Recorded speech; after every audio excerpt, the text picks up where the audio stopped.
Today I would like to start the first of a series of 4 lectures and discussions about the problem of inflation. Before we can even pose as a problem, we really have to get a little deeper understanding about what inflation is, some of the mechanics of inflation, in fact even some of the terminology in discussing inflation. And today I'd like to start by discussing what we mean by inflation in the first place. But even before we start, I'd like to point out the fact that inflation and the opposite of inflation, which is deflation, are among the most widely studied phenomenon in all of economics or in all of human history. And even before I give you the evidence, I just want to tell you that in virtually every single instance when inflation and deflation has been studied, it's been found that the inflation or the deflation has the same cause. Now, there are many people who are not aware of the evidence. There are some people who are aware of it but don't believe it. There are some people who are aware of it and disregard it, and I would include among those people, many of those who call themselves economists. That, however, does not change the facts. It doesn't change history. I remember almost 2 years ago when the current president of the United States assumed office, one of the first things he did at the time, partly because we were experiencing the height of the surge of double-digit inflation of 1974, he was prevailed upon to call a great White House conference, which followed on the heels of a large number of regional conferences to discuss the problem of inflation. It was a major problem indeed. However, virtually everybody who appeared at the conference and the president himself acted as if this was either a new phenomenon or that somehow there was very little that we knew about it. In fact, I recall hearing the President of the United States appealing to ordinary citizens to please send him their suggestions as to how to understand this phenomenon and how to cope with it. Now, I thought that was very touching.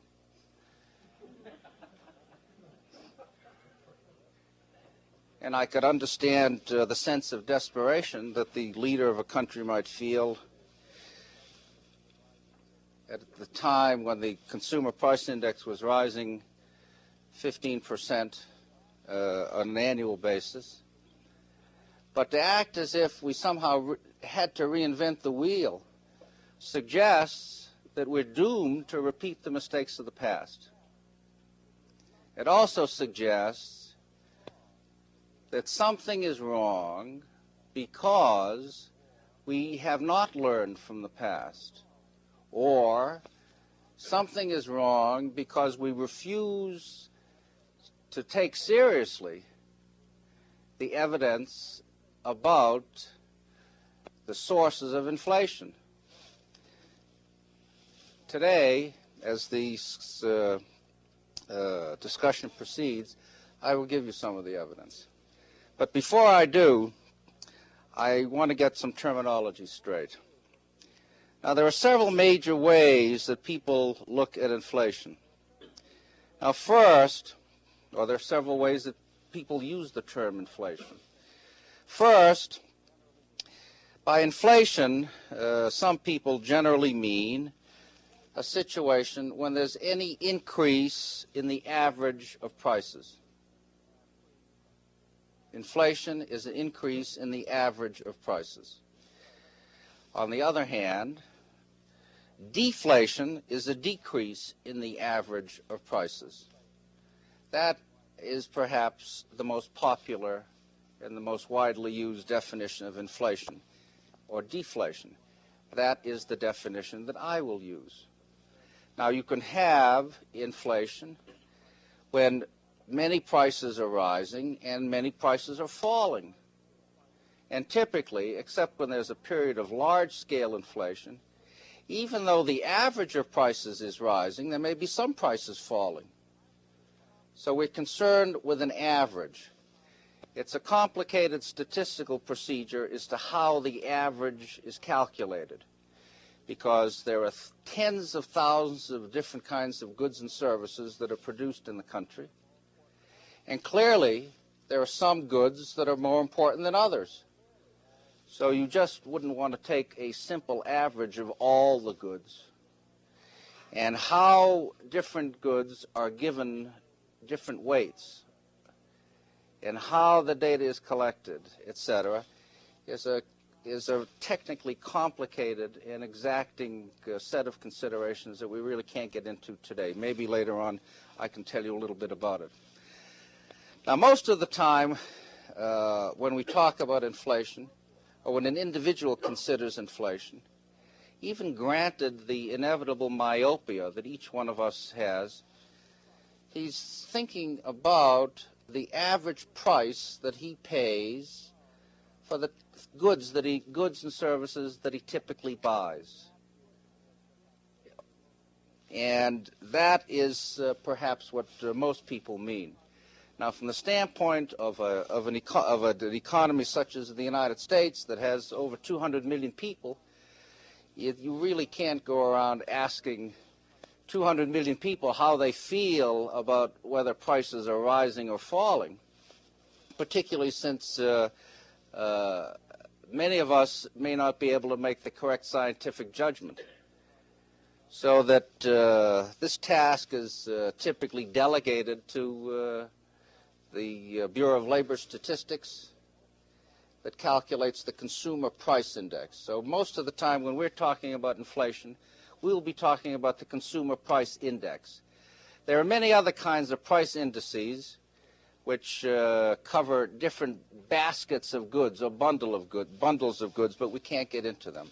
In fact, later on, when I get to discuss this chart, which is primarily the subject matter for today, the Consumer Price Index is that green line. Now, some people define inflation a little bit differently. They mean by inflation any increase in the money supply, and they use the term inflating the money supply. As we will discuss a little bit later, that may be thought of as one possible cause of price inflation. And what the term that we use for inflation has to do with price inflation. And the inflation of the money supply may be a cause, although some people define inflation as any increase in money. Now, they're free to define anything any way they want as long as they make clear their definition. But I want to bring that out explicitly to you in case you read the term inflation. Sometimes there are some writers that use it one way, which is the way I intend to use it, that is an increase in the average of prices. Sometimes it's used another way, which means any increase in the quantity of money. By the same token, deflating the money supply would be any decrease in the quantity of money. Now, you have to contrast this with another term that's used and sometimes muddled up with inflation and deflation. That's a term that has to do with devaluation. And we hear a phrase, for example, that the currency is being devalued. Now, mostly what that has come to mean in recent years is that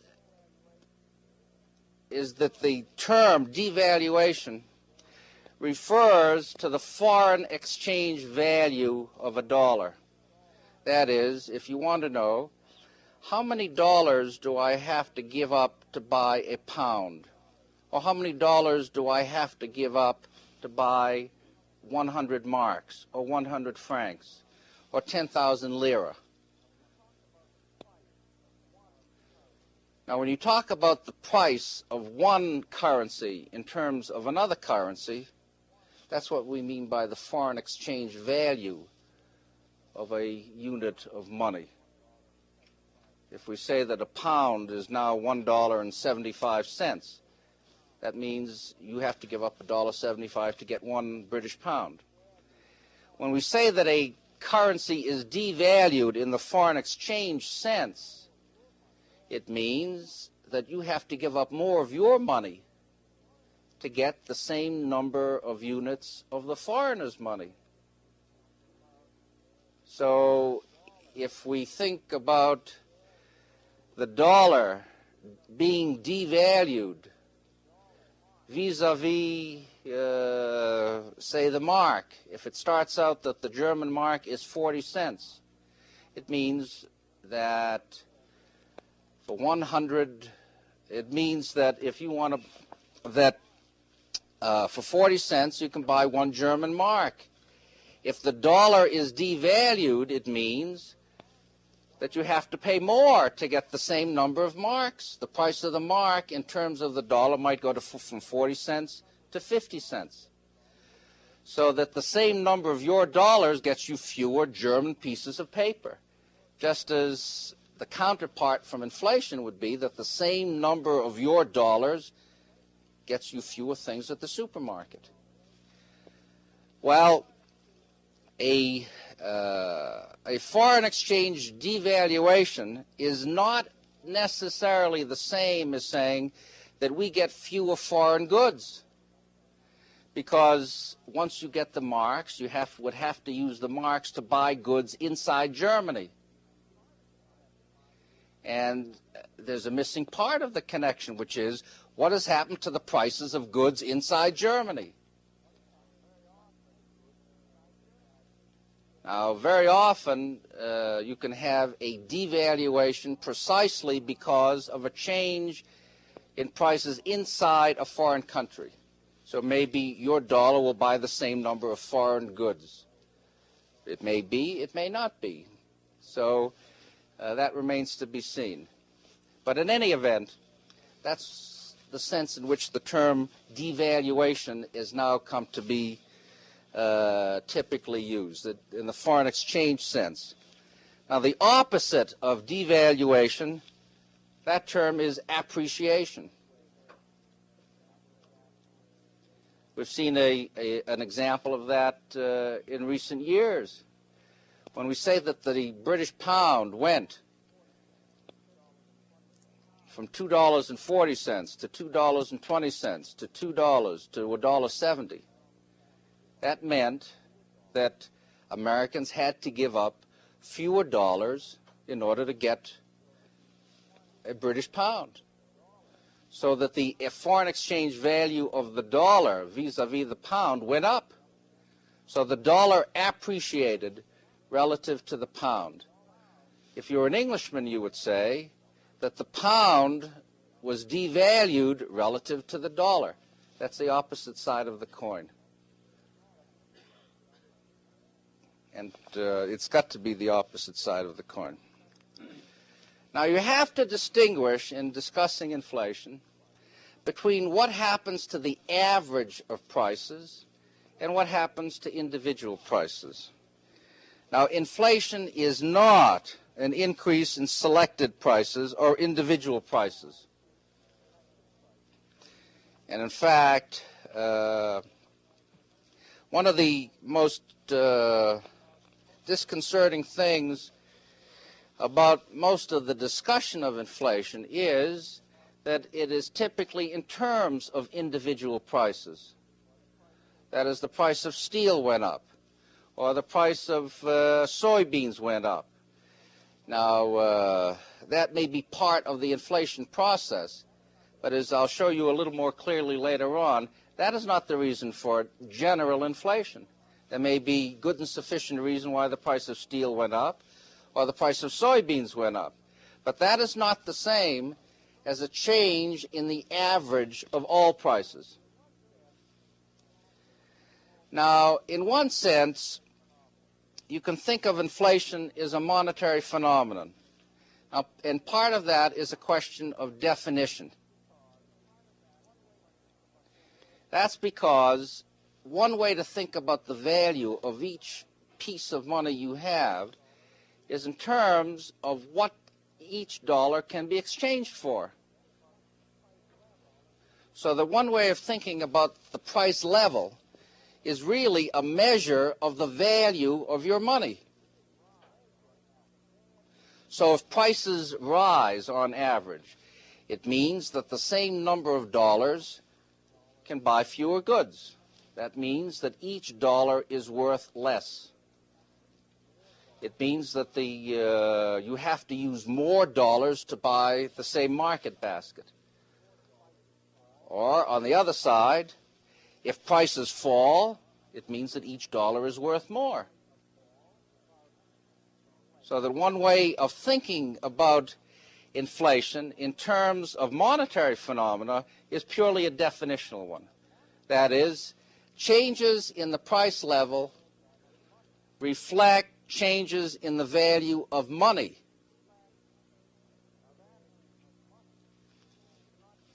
Now that is not the same as saying that changes in the quantity of money are the source of the change in the value of money.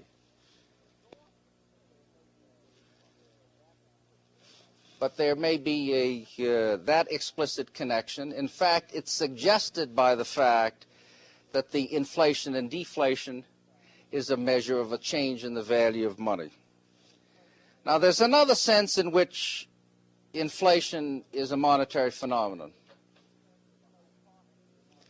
That is, in terms of a hypothesis about the sources of inflation. That is, there's the theory that inflation is a monetary phenomenon because money is a cause of inflation.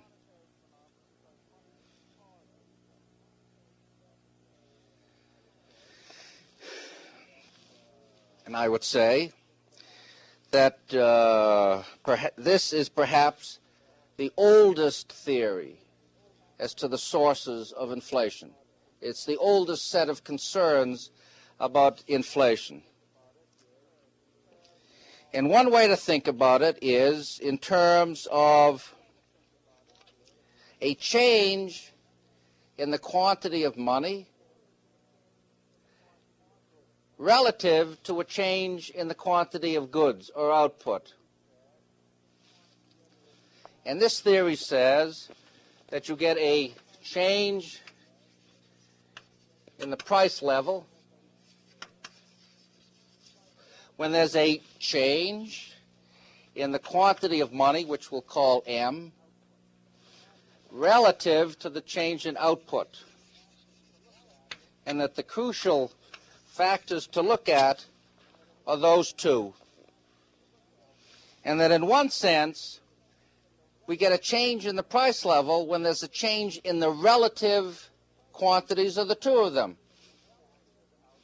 So that if money increases faster than output, there's more money relative to output, so the value of money goes down.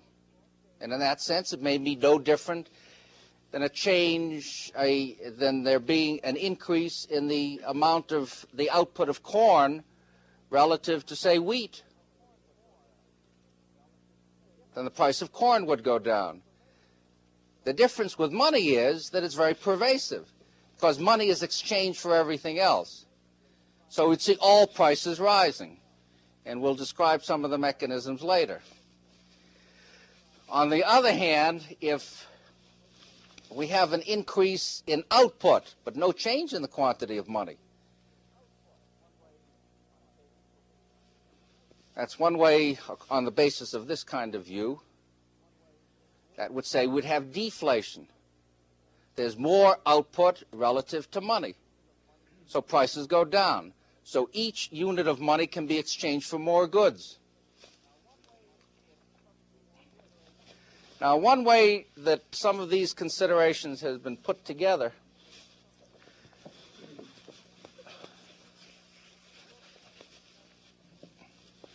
is to look at the connection between M, which is the quantity of money, and I'll define that a little bit more explicitly, and Y, which is the usual symbol, we'll call that for gross national product.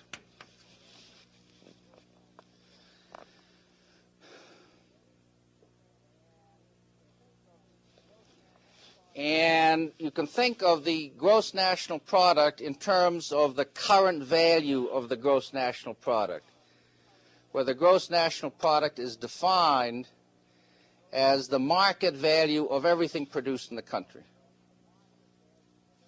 in current dollars right now.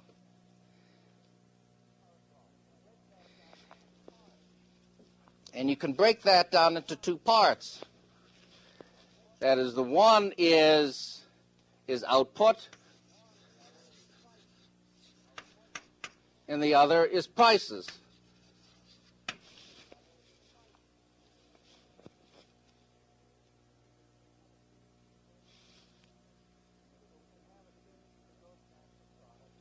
So we can have a change in the gross national product either because we produce more or because prices go up, or some combination of the two. And one way of looking at the connection between M, the quantity of money, and GNP is just to put these variables down, which is 1 is money, 2 is output, and 3 is prices. And we want to see if there's some connection between money and the other two. In fact, if you take the ratio of money here to GNP, that is what economists call velocity. In fact, we have a series of definitions. That is, we have money here and income here. And what we want to do is to see if there's a number that brings the two of them together. And this is a definition. So we have a definition of V. And that is the same as Y is the same as output times prices.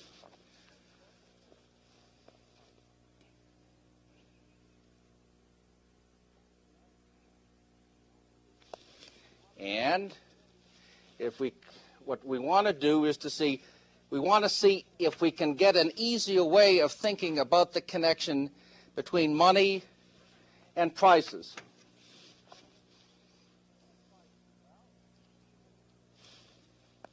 Well, we do a little bit of algebra, and what we can do is we have MV on one side, we have OP on the other, and all we do is divide both sides by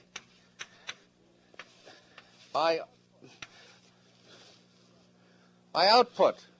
Again, this is a definition.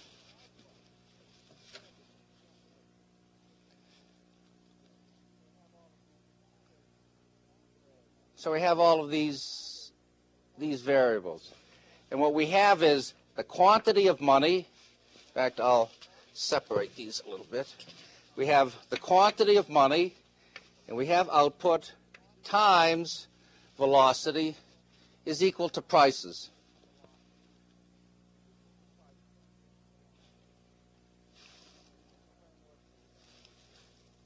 And this is the framework that we're going to use to discuss the connections between money and prices and money and output.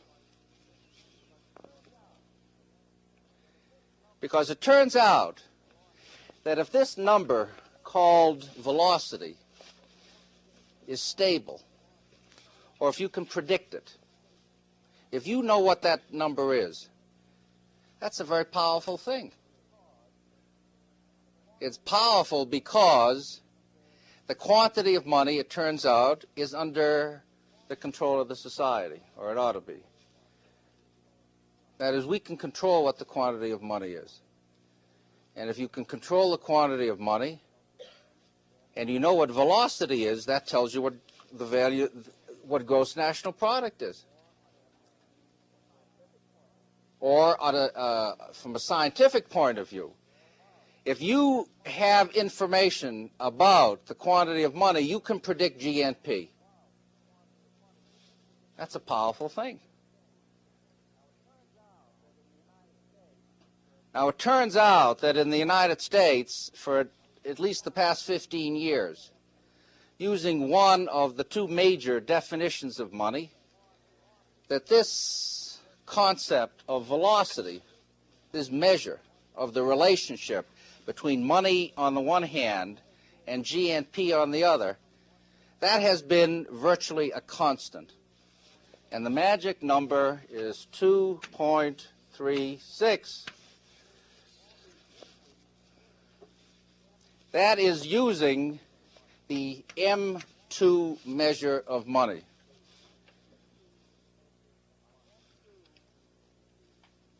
By M2, we mean all the currency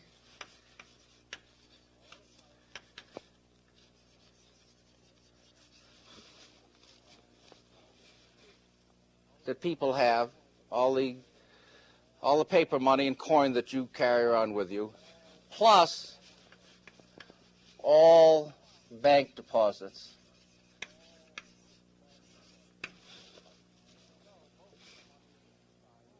And as you know, most of the money in this society is in the form of bank deposits. At tomorrow's meeting, we'll spend more time discussing the money supply process. But for today, at least, just let me mention M2 is currency plus all bank deposits, other than one special form of bank deposits that are called less certificates of deposit.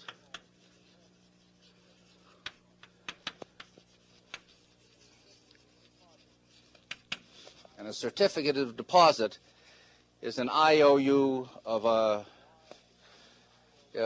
typically in a large amount of at least $100,000, and it's negotiable. And there's a big active market for that, and those don't act the same way as other kinds of deposits, although technically they're considered time deposits. But in any event, it turns out that M2 velocity has been 2.36. And the amount of variability in that has been very, very small. It's been a surprise, but it's been very, very small. That is why we have, if you look at this chart, going back to 1960, you'll see that there's essentially a perfect correlation between M2, which is on this axis, and these are index numbers of M2, and GNP, which is on this axis. And this, I originally put this together some time ago, and where 1965 is 100, it doesn't matter what the base period is, and it's still on that straight line.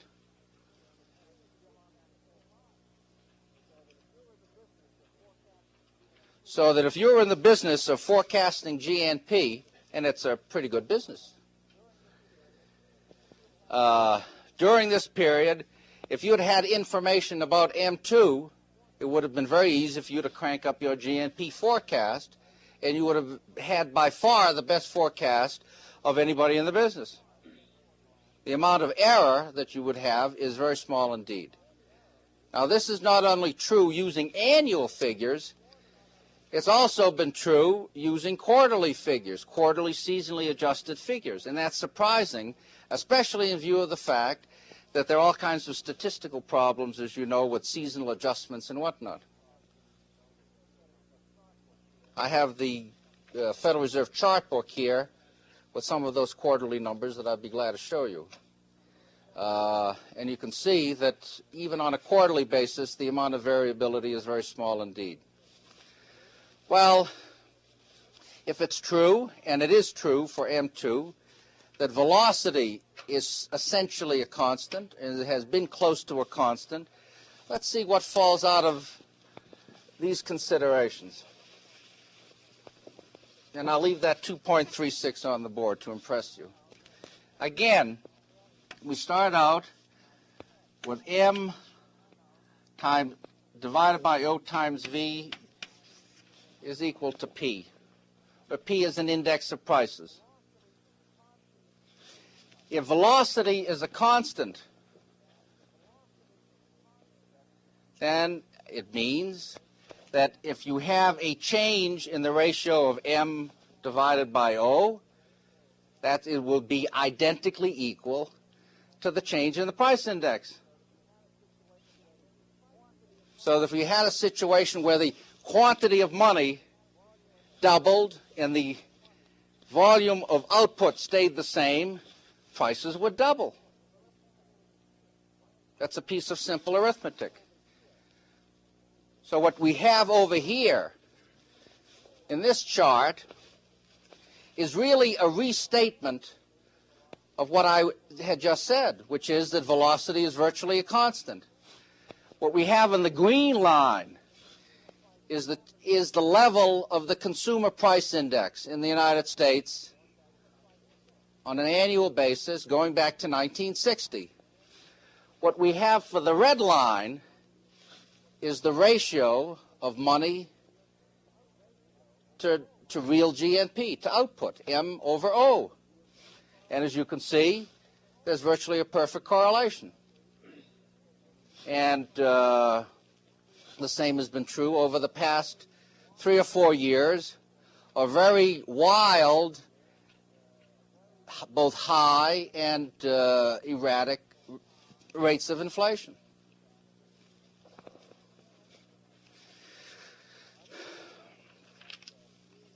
Now, this kind of evidence, as I said, is not new. It's really some additional pages out of a long history. It's really a repetition of what had been gone on before. And I just want to cite a few of the major pieces of other evidence. Now, first, there's some evidence, for example, that was put together by Milton Friedman, and if any of you have access to a copy to the Encyclopedia of the Social Sciences, there's a very fine article by Milton Friedman in the Encyclopedia of the Social Sciences that you may have in your school libraries on the quantity theory of money.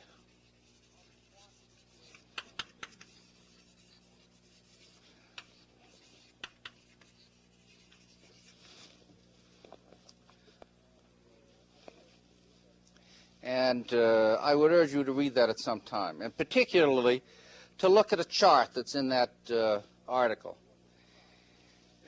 And in what he does is to take the data back to 1870 and essentially to make the same calculation, except that what he did was to take the averages of each business cycle back to 1870.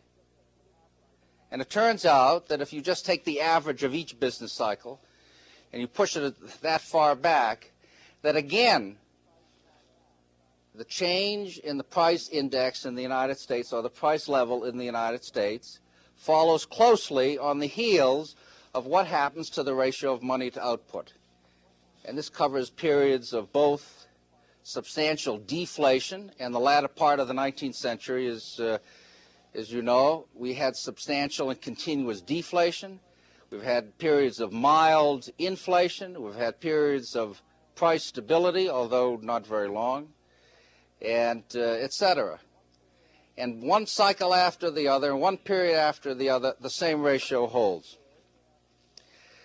The second is a kind of evidence is not only the materials I put together for the United States going back to 1960, but also some additional evidence along the same lines for other countries. I did a study a couple of years ago on world inflation. And what I tried to do was to put together information on what had been happening to the quantity of money in foreign countries, what had been happening to the level of output, and what had been happening to the inflation rate. And I was able to collect data for the major non-communist countries. And they included the major countries of Western Europe, Canada, and Japan. So include England, France, Germany, Italy, Netherlands, Belgium, etc. And when I aggregated the countries using the weights, their relative GNPs in the middle of the period, and I asked the question, what has happened to the relationship between money on the one hand and nominal GNP on the other? And there it is. That's that chart on your left. And it turns out that the connections there are also very close. And it is very surprising that through all of that period, and I only have that extended through 1974. I haven't had a chance to put in last year's figures, but I'd be very surprised if we're any different, that there was essentially no change in the level of velocity. There was a small amount of year-to-year variation, but typically there was no change.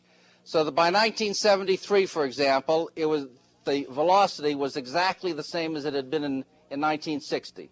1974, it went up just a little bit. That meant that in considering all of these other countries, in other words, these advanced industrial countries that are very much like the United States, that the inflation rate was also a function of the ratio of money to output.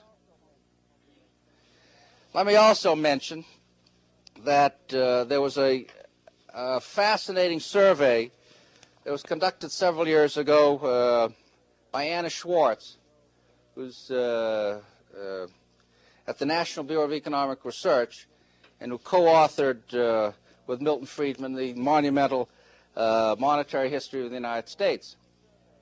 In that article, she surveyed all of the literature on inflations for as far back as we have recorded history.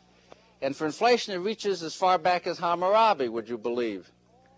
And it turns out that in all of the collected evidence, there was only one instance when there was any important evidence of inflation or deflation that did not conform to this general rule.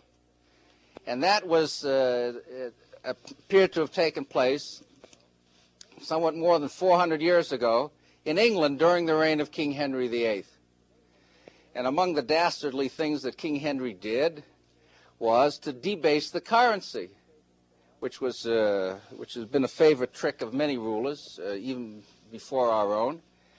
And they debased the currency either by calling in the old coins and issuing new ones that were smaller, but they were given the same names. So they stretched the precious metal farther, and they used the difference to pay their bills.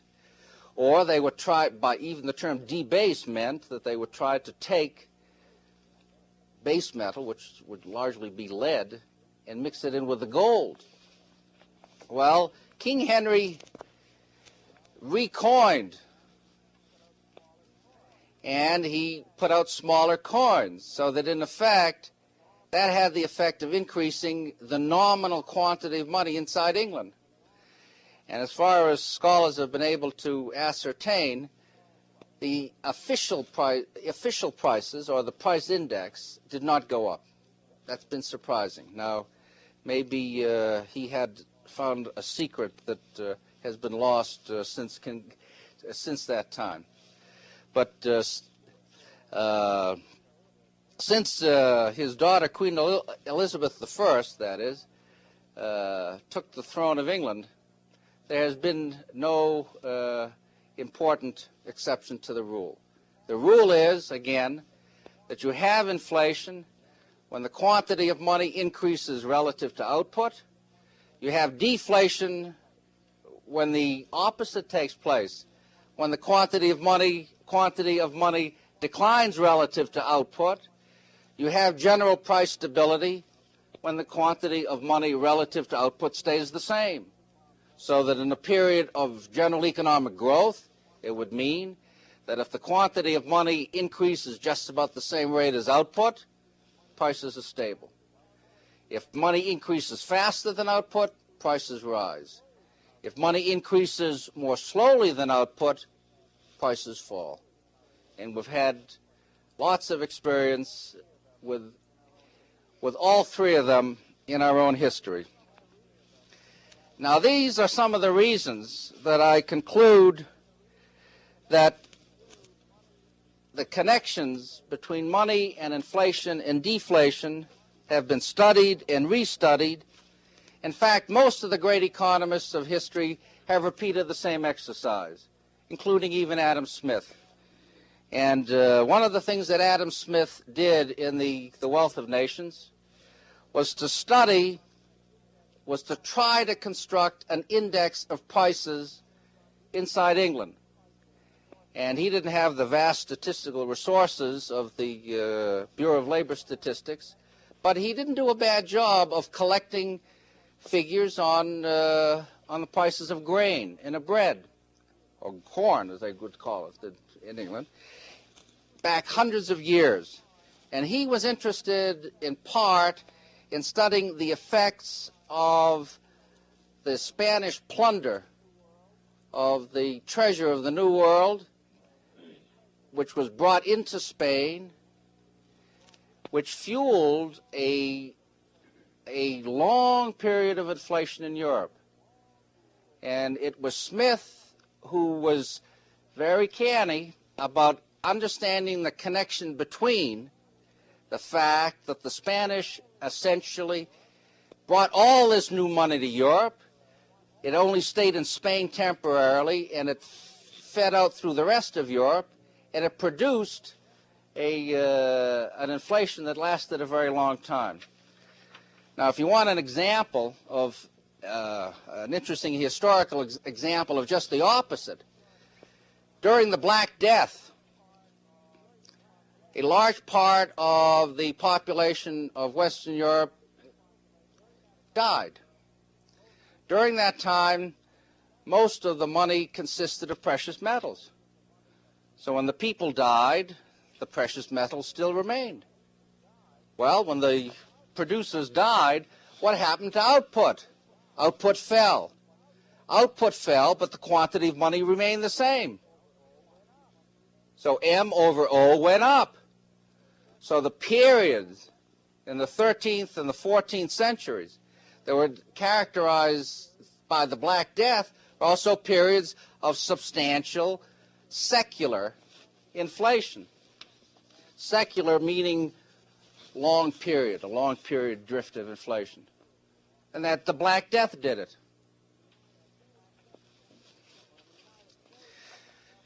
Or in the United States, after the end of the Civil War, a period from the late 1860s to the middle 1890s, that was a period when we had the fastest rate of growth of output in our history, both in total and on a per capita basis. What happened then was output increased very sharply, but because of policies of the federal government, the quantity of money only increased at a very slow rate. That meant that that was a period of secular deflation. Prices drifted down. And typically, year after year, prices fell. So that the way that individuals normally got higher wages was not that their nominal wage rates went up, but because the prices of what they had to purchase fell. That was a period when it was characteristic for people to have sort of characteristic wages. You knew that a carpenter got paid a certain amount. And any growth in productivity took the form of lower prices. Well, I could go on and on, except to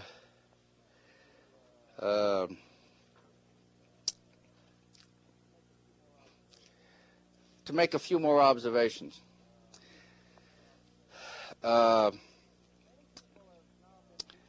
Many people have now been rediscovering this relationship. And that has been part of the revival of interest and concern with the role of money and the importance of monetary policy. And in our times, there's not only been a concern with the general relationships that I've discussed, and some of the sense that I've used is really in terms of sort of long period relationships. So that's why I mentioned the Milton Friedman study about what happens on the average from one business cycle to the next.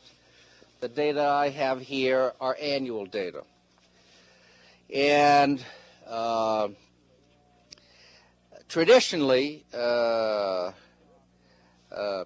in economics, the kind of view that I've discussed has been the prevailing one. And I think that even today, even though there's sharp disagreement about public policy, I think that it would probably still be the prevailing view among most economists when considering long-period secular connections, or long-period secular inflation and deflation, long-period changes in the value of money. Now, part of the reason they come to that is not only in terms of the power of this simple abstraction, but also because of a couple of other considerations. The first is that in order to assert this, you have to say something about what determines output over the long pull. And in general, most economists would agree that output over the long run is determined by what are known as real factors. Real is sometimes opposed to monetary, not that monetary is non-real, which would have to do with the quality and the quantity of resources, that is factor inputs. The productivity of the inputs. That, in part, is a question of the state of technology. It's a question of the kinds of culture that different countries have, or different groups have, and the kinds of preferences that different individuals in different societies have. For example, there's a whole range of very important choices that people make. That is, how much of their person's income he will save, how much he'll consume. So we're talking about the proportion of a society's output that will be devoted to growth as opposed to being used up now, etc. And so that the presumption is that output over the long pull is independent of the quantity of money. That goes its own way. And that means then that you have, because output is independently determined, that money mainly affects prices over the long pull. Because velocity is also determined outside of that. However, in the short run, over shorter periods of time, it may be that changes in the quantity also affect output. And there's some merit to that. So that the connections that I've been talking about might be looser over the short run. And there are several ways to look at that. The one is that a change in money may affect output, may affect output directly. So you just don't go from money to prices, even given a stable or a constant velocity. Maybe part of the connection is from money to output. And there's some merit in that.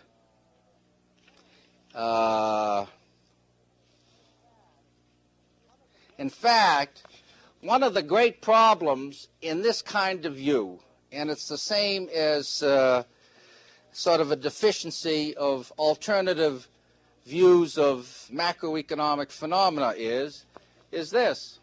As I said before, let me clean this off.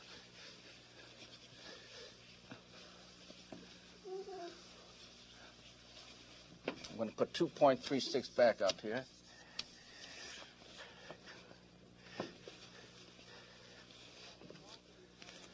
We have the quantity of money on the one hand, and we have GNP on the other.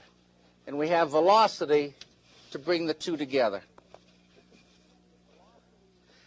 And if velocity is a constant, or velocity is predictable, then if you know M, you can predict GNP. But again, GNP has output and it has prices.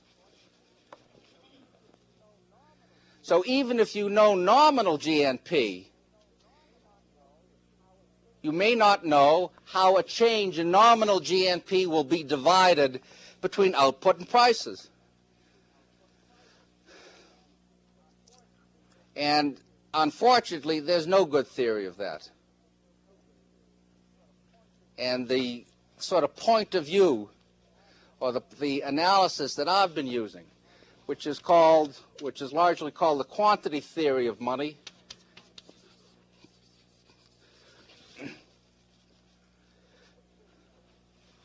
is deficient on that point.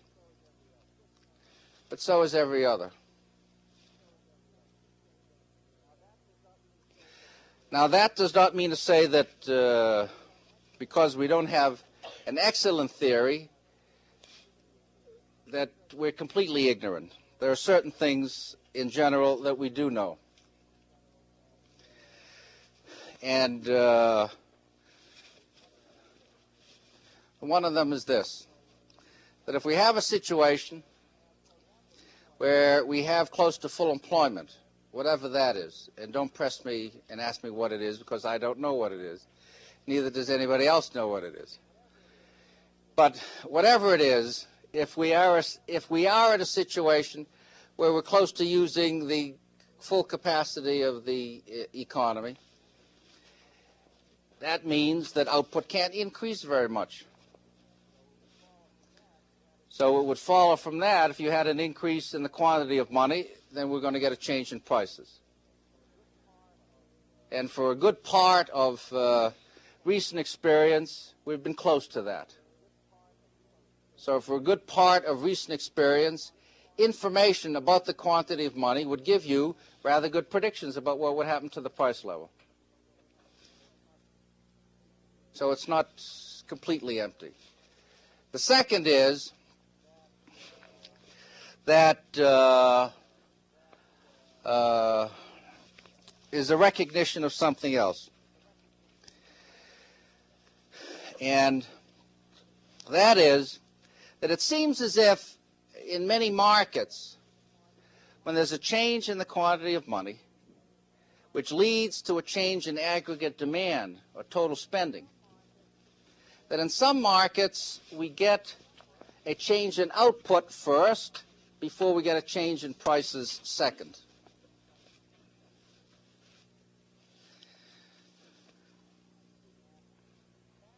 And that, I believe, is one of the reasons for the bias of public policy towards inflation. Because if there's some slack in the economy and there's a significant increase in the quantity of money, first we get the good results of more employment and output, higher sales and more profits before the later bad results of rising prices. If you have inflation that people don't like, and you reduce the quantity of money or restrain the rate of growth of money, if you have quantity adjustments first you have sales backing up, you have people laid off, you have inventories backing up, before a later effect on prices. So with monetary expansion, especially if there's some slack, first you get the good results before you get the bad results. If you have monetary restraint to fight inflation, first you get the bad results before the later good results. So you put it all together as a biased outcome. Because time is worth something, even if in fact people weren't myopic, which they generally are. Now, in many markets, if there's a change in demand, in the first instance, there's no change in price. What would happen if this week, for example, there's a huge increase in the demand for shoes? What would happen to the price of shoes? The answer is nothing. The price of shoes is not going to change. And it would mean that the inventory of shoes would go down. It means that the individuals controlling shoe stores would place orders to get more shoes. Their profits would go up. They might hire additional people to work later hours to handle the sales. It would go, and that would set the chain all the way back to the shoe factories. And all along the line, the price of shoes in general wouldn't change. But at the shoe factory, they would send out orders for more hides. They want to make more shoes. But that's a different kind of market, because that's an auction market. So if there is an attempt to buy more hides at an auction market, what happens to the price of hides? The price of hides goes up. And even if each person along the chain thinks that all he's doing is basing his prices on costs, costs start to rise. Until down the road, the price of shoes will end up higher because there's a change in the demand for shoes. At that time, it could well be that the initial additional profits and employment, etc., that was generated by this change in demand all get wiped out.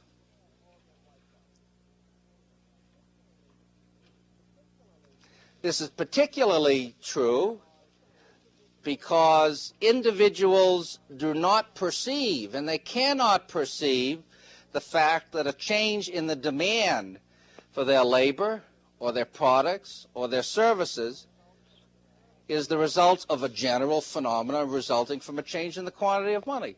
How are you to know whether there's a shift from something else into shoes or whether it's just part of a general inflationary thing?